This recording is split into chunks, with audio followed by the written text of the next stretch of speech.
Hi friends, it's Miss Jenifer from Somerset Academy of Music, and I'm excited because we are back with our technical exercise series. We are in Book 1, Group 2. This is Exercise 10. Before we get started, I'd just like to thank you for watching the video. If you find it at all helpful, please consider giving it a thumbs up and subscribing to my channel. And you're always welcome to share my video with your family and friends. Okay, Exercise 10, we're going to start with both hands in C position, and we're slowly going to work our hands up a whole octave all the way up here. Okay, I'm going to go through right hand first, and then we'll put hands together. This is kind of a long exercise, but it's a great one. It's going to help you build up stamina, help you build up your subdivisions, and all those good things. Make sure you're working with nice curved fingers, playing on the tips, as always. Okay, so I'm going to show you the right hand first. We're going to start with eighth notes. Our rhythm pattern is, I'll demonstrate the first measure, and this is the rhythm we're going to use for the entire exercise. It goes like this. The rhythm is this. 1 E and 2 E and 3 E and 4 E and so we start that in C position. Then we're just going to move one note higher. D E F G A G F E D, like that. Then we're going to do one note higher. 1 E and 2 E and 3 E and 4. Keep going.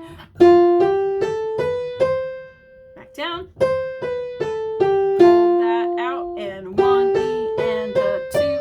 And 3 E and 4 E. One note higher. 1 E and 2 E and back down. One note higher. This is going to be the last one, starting on a C.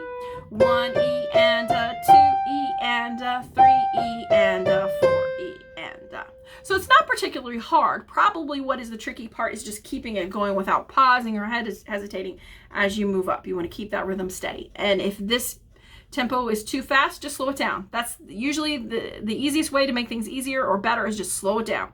Okay, we're going to add the left hand to it. It plays the exact same thing in unison. This is what it looks like. 1 E and 2 E and 3 E and 4 E and 1 E and 2 E and 3 E and keep going, move up to E. Now we're starting on F. Up to G. 3 E and 4 E and A. Back down. Up to B. 1 E and 2 E and last time on C. 1 E and 2 E and 3 E and 4 E and now once you master it legato, then as we always do, we're going to repeat it staccato. Yeah, work up to that speed or maybe even faster, and let me know how fast you get it down in the comments below. All right, that's our exercise number 10. I will look forward to showing you 11 next week. So if you found this video helpful, please consider giving it a thumbs up and subscribing to my channel, and I'll see you next time. Thanks so much. Bye-bye.